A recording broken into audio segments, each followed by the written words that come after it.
जय हिंद दोस्तों, आज के सेशन में आप सभी का स्वागत है। तो आइए देखते हैं कक्षा 10 प्रश्नावली 1.2 का प्रश्न संख्या 1 का प्रश्न संख्या 5वां। ठीक है, इसको बोल रहा है अभाज्य गुणनखंड के गुणनफल के रूप में व्यक्त कीजिए। तो इसका अभाज्य गुणनखंड के रूप में इसको तोड़ेंगे। ठीक है, 74, 29। ठीक है ना। लास्ट संख्या को देख करके हम इसको तोड़ते हैं। ठीक है, जब भी हम बड़ी संख्याओं का अभाज्य गुणनखंड निकालते हैं तो उनके लास्ट अंक को ध्यान देना है। क्या है? 9। 9 क्या है? विषम संख्या। विषम संख्या क्या होता है? 1, 3, 5, 7, 9, 11, ये सभी क्या है? विषम संख्या है। राइट। तो 9 क्या है? विषम संख्या। तो विषम संख्या 9 है तो किसी ना किसी विषम संख्या से ही ये भाग लगेगा। विषम संख्या 3 है। ठीक है, तो 3 से भाग लगेगा ये नहीं, 3 से भाग लगेगा या नहीं, इसको कैसे चेक करेंगे? 3 से विभाज्यता का नियम है, सभी संख्याओं का योग 3 से भाग लगना चाहिए। अगर 3 से भाग लगेगा तो पूरा संख्या भी 3 से विभाजित होगा। यहां देखते हैं 7, यहां देखते हैं 7 प्लस 4 प्लस 2 प्लस 9, 7 4 11, 11 2 13 और 13 9 कितना होता है? 22। 22 3 से विभाजित है? नहीं है। 22 3 से विभाजित नहीं है। तो आगे दूसरे से देखेंगे, विषम संख्या से। 5 से नहीं भाग लगेगा, क्योंकि 5 से विभाज्यता का नियम है किसी भी संख्या के लास्ट में 0 और 5 होना चाहिए। ठीक है, तो अगला क्या है? 7। 7 से चेक कीजिए। 74, 29 को 7 से भाग देंगे। 7 एकम 7, बचेगा कितना? 4, ये तो इससे छोटा है, 42 हो गया। 6 7 42, 9, एक बार में 7, यहां 2 शेष बच रहा है, ये भी नहीं लग रहा है। ठीक है, आगे क्या है? 9। 9 से चेक करते हैं। 74, 29 को 9 से भाग देंगे। 9 5 45, 9 6 54, 9 7 63, 9 8 72। ठीक है, 9 8 72, बचेगा कितना? 2 और 2 और उतारेंगे, कितना हो गया? 22। 9 तिया 27, ज्यादा हो गया। 9 दूनी 18, 12 में 8 गया 4, यहां उतारेंगे 9, 36, 9 5 45, यह बचेगा कितना? 4, यहां भी शेष 4 और 9 से भी नहीं जा रहा है। ठीक है, उसके आगे क्या है? 11। 11 से चेक करेंगे। 74, 29 को 11 से चेक करेंगे। 11 7 77, ज्यादा हो जाएगा। 11 6 के 66। ठीक है, 14 में 6 गया, 8 6 14, यहाँ 0, यहाँ बचा कितना? 2, 82। 11 7 77। ठीक है, 11 8 88, ज्यादा हो जाएगा।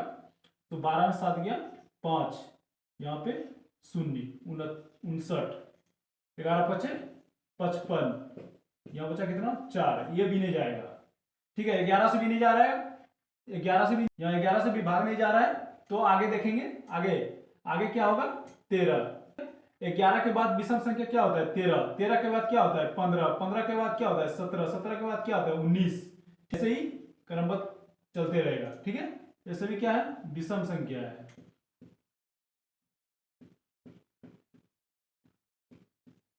विषम संख्या। ओके, अभी हमने 11 से चेक किया। अब 15 से चेक नहीं करना है, क्योंकि जिन संख्याओं के लास्ट में 5 है वो 5 से ही विभाजित होगा। ठीक है ना। अगला 17 से चेक करते हैं इसको। 74, 29 को 17 से भाग दीजिए। 17 5 85, ज्यादा हो जाएगा। 17 तिया 51, 17 चौके 68, 14 में 8 गया 6, 2 62, 17 दूनी 34, 17 तिया 51, 1 1 19, 17 7 19 से 17 7 119, ये जा रहा है 17 से जा रहा है 437 बार में। ठीक है, 17 से जा रहा है 437 बार में। ठीक है, फिर लास्ट में क्या है? 7। 7 क्या है? विषम संख्या है, तो किसी न किसी विषम संख्या से ही विभाजित होगी। किसी न किसी विषम संख्या से विभाजित होगी। तो सबसे पहले 3 से चेक करेंगे। 3 से विभाज्यता का नियम है, सभी का योग 3 से भाग लेना चाहिए। 7 3 10 4 14, 14 3 से भाग लगता है, 14 3 से भाग लगता है, नहीं लगता है, तो क्या करेंगे, 3 से भाग नहीं लगेगा। तो आगे 5 है, 5 से तो भाग लगेगा ही नहीं, क्योंकि 5 से व्यवस्था का नियम है संख्या के लास्ट में 0 या 5 होना चाहिए। तो फिर किससे चेक करेंगे, 7 से चेक करते हैं।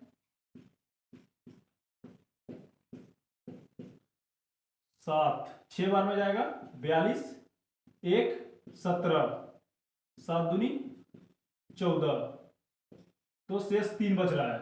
ठीक है, तो 7 से भी नहीं लग रहा है, तो इसको 9 से चेक करेंगे। 9 से, 9 तिया 27, 9 चौके 36, इससे छोटा क्या है 36, 13 में 6 गया, 7 यहां है 77, 9 8 72, तो 5 शेष बच रहा है। ठीक है, 5 शेष बच रहा है, तो 9 से भी पूरा पूरा विभाजित नहीं हुआ। 9 से आगे क्या है 11, 11 से चेक करते हैं। 11 से 4 बार में, 11 चौक 44, ज्यादा हो जाएगा, 3 से, 11 तिया 33, हो गया 107, तो 107, 11 दही 110 हो जाता है, 11 9 99, इससे कम है।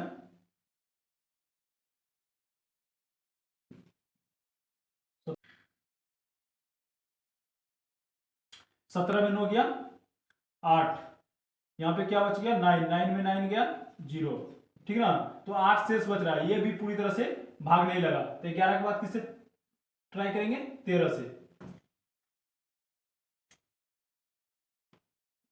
11 के बाद 13, 13 के बाद होता है 15, 15 के बाद 17, विषम संख्या, उसके बाद होता है 19, ऐसे ही आगे चलते जाएगा। ठीक है ना, तो 437 को 13 से भाग देंगे, 13 तिया 39, 13 चौके 52, ज्यादा हो जाएगा, तो 13 में 9 गया 4, यहाँ 7, तो 39, 9 8 17। ठीक है, यहां भी 8 शेष बच रहा है, 13 से भी नहीं जा रहा है, 15 से तो जाएगा नहीं, क्योंकि जिन संख्याओं के लास्ट में 5 है वो 5 से ही विभाजित होगा। ठीक है ना, तो 17 से चेक करते हैं। 437 को 17 से भाग देंगे, 17 दूनी 34, 2 बार में, 13 में 4 जाएगा, 9 4 13, 97 हो गया, 17 चौके 68, 17 पचे 85, इससे कम कितना है 85, तो 7 में 5 गया 2, 9 में 8 गया 1, 12, 12 यहाँ क्या बच रहा है, शेष बच रहा है, ये भी भाग नहीं लग रहा है पूरा पूरा। उसके बाद किससे चेक करेंगे, 19 से। 17 से चेक कर लिए, 19 से चेक करते हैं। 437 को भाग देंगे 19 से, 19 दूनी 38, 19 तिया 57, ज्यादा हो जाएगा, 19 दूनी 38, 13 में 8 गया, तो बचा कितना 5, यहाँ 0, 57, 19 तिया 57। ठीक है, ये अभी पूरा पूरा भाग लगा। ठीक है, 19 से भाग लगा 23 बार में। ठीक है, 23 किसी भी संख्या से भागने लगता है, 23 तो खुद ही 23 से भाग लगेगा।